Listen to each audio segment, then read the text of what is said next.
Hey everyone, and welcome back to Above the Tree Line, the podcast where we talk about your questions about faith, Christianity, and culture. Today we have a very special episode lined up for you guys. We have a special guest here named Mark Ayotte. He is currently the Director of Operations at Austin Christian Fellowship and has been at ACF since 1997. Since the Earth's crust hardened. Right. Since basically. I was in middle school, actually. True story. Now I feel older. The reason we wanted to introduce you guys to Mark is because he has an incredibly powerful story. The story I heard about for the first time in Will's book, A Man Who Told Us the Truth. I did not connect the dots for so long because I don't believe you shared Mark's last name in the book, but the story in the book impacted me. And when I found out it was you, I knew that we needed to get you on here and to share it. So you have been at ACF since 1997, and that was a heck of a year for you. So where do you want to start the story? Do you want to start it there in 1997? Yeah, let's start it there. Okay. Yeah, what were the events that got you to start coming to ACF or even getting to know us? Going back to early 1997, my wife and I, Karen, at the time, were expecting our second and third girls, twins. And so it was a very exciting time. And the girls were born. They were born premature, so they were still in the hospital. But to quickly fast forward 4 days, there were complications. And my wife was brought to the emergency room and had a blood clot. And then what we found out later on was some history in the family that we weren't aware of that caused her aorta to dissect. And she passed away that night. 4 days after. 4 days after. Your twins had been born. And they were still in the hospital. In the NICU. Yes. And you also had another child, a toddler, right? Yes, another daughter who was just short of 5 years old. Okay. So at this time, you were not a believer, is that right? I was not. But your wife brought you to ACF. After the fact. So she was part of a women's group that I honestly had no familiarity with, to be honest. At that point, I was in the middle of my career at Dell, and Dell was my life, and I was not part of ACF. Okay. I learned of ACF very shortly thereafter, in fact, the next morning. Okay, that's interesting. So I had the story wrong. I thought that you had attended ACF because of your wife. So you had never entered the ACF campus before your wife passed away. I had not. Okay. So, man, that's heavy. So I remember I was teaching, I knew his wife, and Kara Massa, who was one of our elders at the time, walked up to me and said, Karen's in the hospital and it's really serious. And I finished the message, and after the message, she walked up and said she didn't make it. And so either that night or that morning, I reached out to Mark. The next morning, I reached out to Mark and met him later that day, the next day, on your back porch. Yes. That's how we first met. So what was your state that day when you met Will? Well, can I ask a backup question? Yeah. At the time you lost your bride, you were not a Christ follower. There's some history there. What was your spiritual journey previous to losing your Karen? I don't know if I'd be best categorized as agnostic. Yeah. Grew up knowing the Lutheran Church through my grandmother, who regularly attended church, and I actually would, as a kid, I remember volunteer with her at her church. But with my parents, I think we fell more in the category of occasional attendee of a Lutheran church. Okay. But I wasn't brought up in I would say a Christian household per se. So when you moved out and went to college, like church was no longer a part of your life? It was not. Okay. But you'd also this wasn't your first exposure to death. No, it was not. Lost my dad when I was 20 years old, and my mom when I was 24, And then Karen, when she passed away, I was 30. Wow. So it was quick succession, 20, Wow. 24, and 30 years old. So these are incredible losses. Like, I can't even imagine. How did that impact your view of God? Really, through the death of my parents, I don't think it did. I think it was a non-thought. Okay. It was really a non-thought. It was when Karen passed away that probably went through some of the typical emotions people would, including anger, and including anger towards, if there is a God, how could Right. you let this happen? Leaving a dad with 3 young girls and not the mom. Just a lot of things go through your head when that's happening. But I went through these series of emotions really over a 2-year period of time after that happened. So what were your thoughts when you have this pastor from a church, Christian church, reaching out to you the day after your wife passes? We didn't know each other.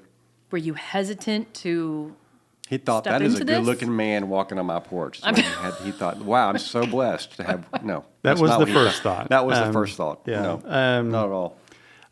I think at that point, I didn't have a lot of thoughts. I was, as you can imagine, in shock, really with a lot of things going through my head of not only the immediate things that needed to happen, but I also had 2 newborns in the hospital. Right.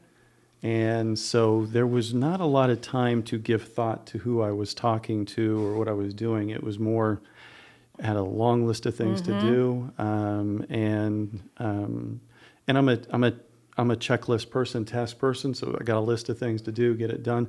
But I also don't have a lot of memory of that time period either. He Like was little extremely glimpses. kind. He was extremely humble. He let me in, and he let me in. He let me in the house, but he also let me in his life. I got to help plan the funeral and support him in that. I got to help be part of the funeral. We had the funeral at our church. He was in no way resistant.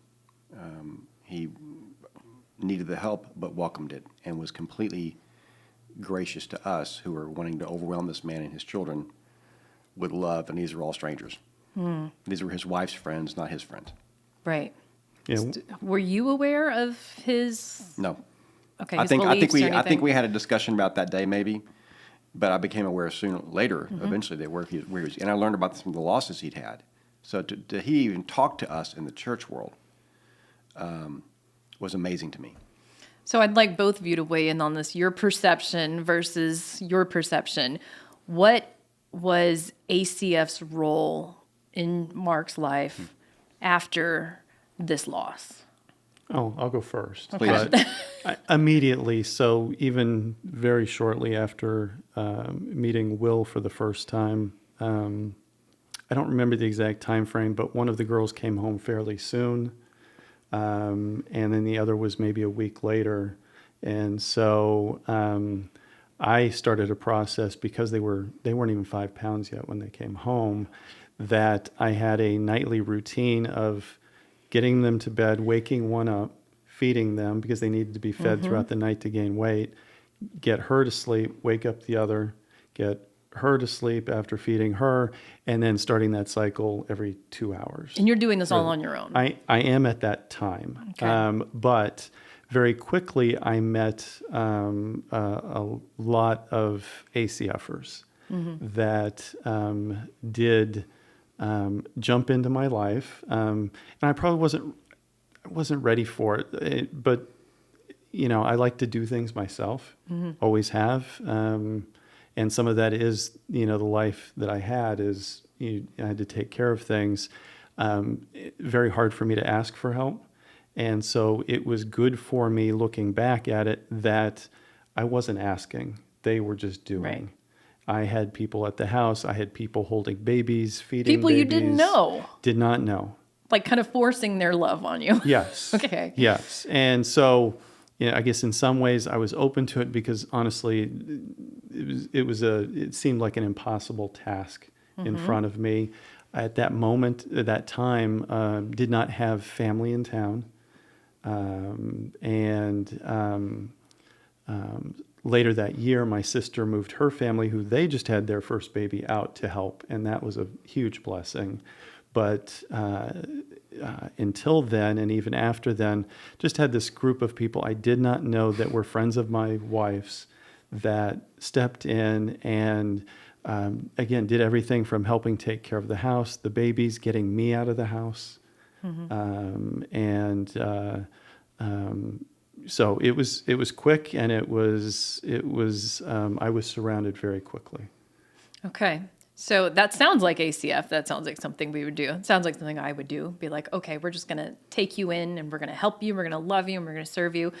Will, what was kind of when did you realize that you kind of wanted to like step in and be a part of Mark's journey? Well, Mark had me at hello. I have a heart for men, and I have a heart for men who don't yet know God. That's just how I'm wired. And to see what he was going through and to hear this story. So in ministry, we get the worst and best front row seat of both.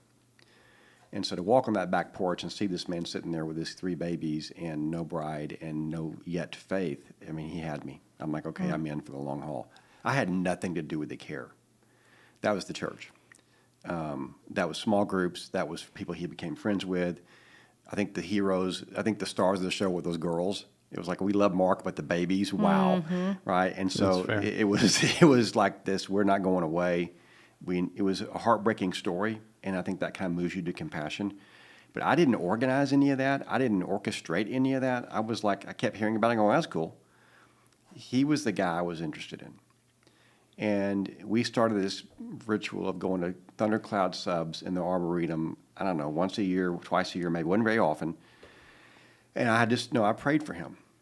And while I was doing that, and we'd having conversations along the way, there were people talking to him and witnessing to him and modeling faith, but also talking faith to him.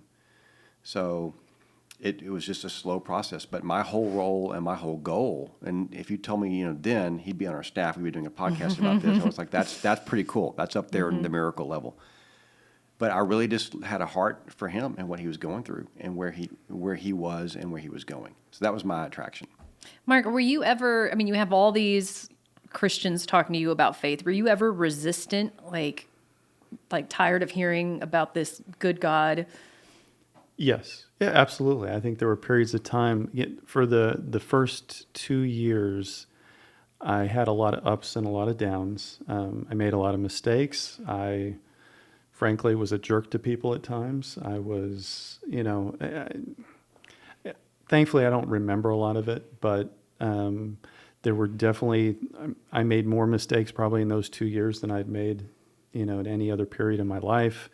But I still had these people that were, what I learned later was grace.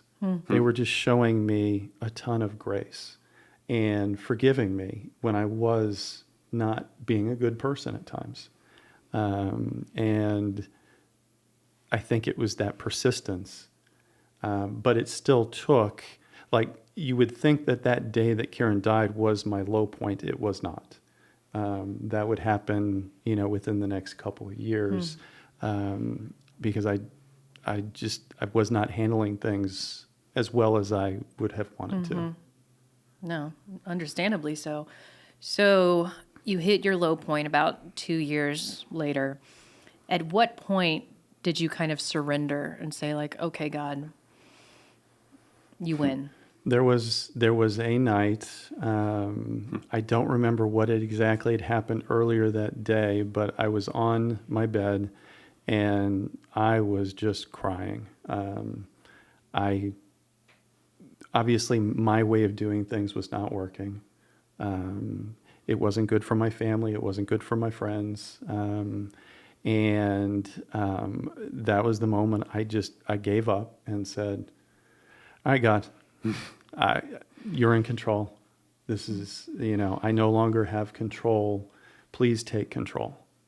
And that was a moment where just this unbelievable peace came over me as soon as I said that.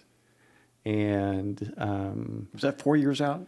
That 5 was years 2 out? years. It was 2 years out. 2 years. Yeah, that was in 1999. And I was baptized later that year.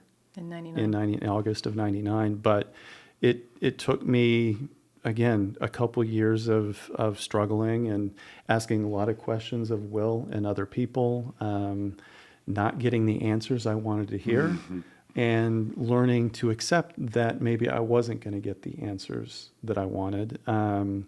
But that one night, just I gave up, and this peace came over me, and it was a great moment. So you mentioned the word persistence earlier. At any point, did the church kind of back off? They did not. They did not. They did not. And I'm assuming Will didn't either. No. So we had a lunch, one of our lunches at Thundercloud that I wrote about in the book. And I was curious. I said, Mark, you've been through so much. You didn't really come into this experience, losing your wife, set up to win, Right. spiritually. The hand was already stacked against you. And so I just said, why didn't you just bail on God altogether? What kept you in the game? And what he said to me that day at that lunch marked me forever. And I wrote about it in the book because it wasn't what I was expecting. So, Mark? What did you say? Well, this would be the moment in the hospital. This would be the moment in the hospital. Yeah. So the night that, or the day that Karen was brought to the hospital, they were, doctors were doing, everything they were supposed to be doing, but they came out and set my expectations that they were going to attempt life-saving surgery, but that it was unlikely to be successful, so that I had a chance to go in and basically say goodbye to her. And so going in there, the look on Karen's face, which was one of peace, and I believe she knew what was happening. She said she understood the situation. The doctors had talked to her. She knew what was happening, and the look. It was really this look of amazing peace that was on her face that makes no sense whatsoever. At that moment, it made no sense. So there were times when I'd go back and revisit that, and that helped push forward and get me through those couple years. But So she didn't say anything to you about God or no, anything. It was just the peace that she had. that was it. Okay. And that was that lasting memory was one of peace, not one of fear. But I'm 100% confident she knew what was going on. I was able to have a conversation with her, but it was shortly thereafter that she passed away. You said to me something along the lines of, obviously the way she looked was not, she shouldn't look that way. But there was something going on in that room that was bigger than Karen. And that's what I write in the book. I think it was Christ. Right. I think it was the Lord Jesus just loving on your wife, coming to get her.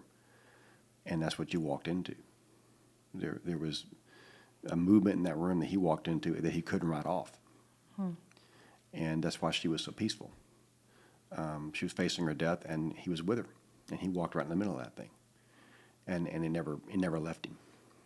It was And just so- a feeling I couldn't explain, Yeah. Especially in the moment. I've since come to understand what that feeling was, because I do believe that God was in the room. But I did not know that at the time. When did you come to that realization? It was a journey. Yeah. It was a journey for really a couple years. Okay. Yeah. So when I baptized him in Lake Austin, which felt like 17 years later, we were staying in Lake Austin, and on the shore there were hundreds of people, maybe 200 people. And I said, how many of you pray for this moment right now? Wow. And hands went up all around the crowd. And then Mark received the most violent baptism I've ever gotten to do. It was hard, it was ugly, it was not beautiful. It was face down. I wanted him to bleed and hurt and never forget it. Right. It was the first double dunk. Make sure it sticks. It was a great moment Yeah. in ACF Yes. history. It's one of my favorite moments is baptizing Mark Ayotte. There were hundreds of people at your baptism. We probably had, whether we had, it was church-wide baptism. Yeah. We were baptizing a bunch of folks, and maybe 200 people sitting there. But the hands, I remember the hands going up. I pray for this moment right now. It was a cool, and not all had prayed. They'd also had served him and those girls. So it was a celebration. It was a victory. Wow. So if ACF hadn't overwhelmed you, I'll use that word, with their love and support, do you think your story would be different? I am afraid to actually think about what that story would be. Not for myself, but for the girls. You know, I was not equipped to be a father of three young girls by myself. And so, yeah, I don't know where the girls, it's the impact on the girls Right. that's the biggest concern. I don't believe I'd be sitting here right now. You know, Will has a quote, when God's people cry out for God's help, God's answer is God's people. And I feel like your story That's so good. demonstrates the truth of that. And I love that the church was persistent and relentless in their pursuit of like loving you and serving you. I mean, it really speaks to the power of community and the power of the body of Christ when we're doing what we're supposed to do, which is like when one part of the body hurts, the whole body hurts. So, I mean, it's an incredible story. It's so powerful. I'm really glad that you're able to share this with our listeners because I would have never guessed that this was your background when I first met you. You came in as my boss. And I was like, I just assumed you were another churchy guy. Like, you know, Yeah. you're just born and raised in a church like the rest of us, and Had you that just want wrong. to give your life to ministry. I was shocked when I found out that you were the guy from Will's book. But it's incredible. It was a long journey. And fast forward to now, you are remarried to a deacon at ACF, who you met at ACF, is that right? I met at ACF and actually through the behind-the-scenes workings of a couple of the first people I met from Meddling. ACF. We'll call it meddling. Meddling. They had a plan, and it took them a couple years to enact that plan. But yeah. How long has she been stepmother to your children? Coming up on 25 years. 25 this year. years. Yeah. So I met her. We actually started dating right around the time I was baptized, just before that. And we were married later that year, and that marriage has survived 25 years this year. Wow. Yeah. You know, I'm thinking now that we need to have your wife, Linda, on to tell her side of the story Yeah. because she's got a powerful testimony Well, they saved as each well. other. I mean, they saved each They other. saved each other. She needed Mark as much as Mark needed her. It's a great story. Wow. For the record, I needed her much more. Good answer, bro. Yeah. Good answer. Wow. Well, I appreciate you being vulnerable and humble and sharing this story. I think it's going to impact people. I mean, it certainly had an impact on me. I don't compliment you a lot, but I will say you have a very impactful story. I like to give you a hard time, but that's like God's all over it. God's all over that story. God's all over It's it. a great story. I'll take the compliment. Right. Is there anything else you would like to add? We're running out of time here, but No. Is I there mean, no. yeah, Thank it. you. yeah, Thank you and well done. yeah. Thank You're you. one of my great stories. I get to heaven. I get to celebrate this one. You're one of the great things I've gotten to see. Your story is one of my favorite stories. So, yay. Did you get royalties from his book with your story? There are no royalties for the book. So, sorry. If there are, you can have them. A man who told A us man the who told us the truth. truth. Yeah. Right. So the answer is no. I Okay, you get did it. not. Well, awesome. Thanks again, Mark. You're amazing. You have an amazing story. I can't wait to see what God continues to do and how he uses your journey. It's actually his journey, but that you're a part of, but his story in your life to impact others. So thank you. Thank you, Appreciate Lauren. it. Thank you, Will. Thank you guys so much for joining us. If you have any follow-up questions or if you want to hear Linda's side of the story, which I kind of do, please let us know at acfellowship.org/podcast, and we will look forward to seeing you guys next time.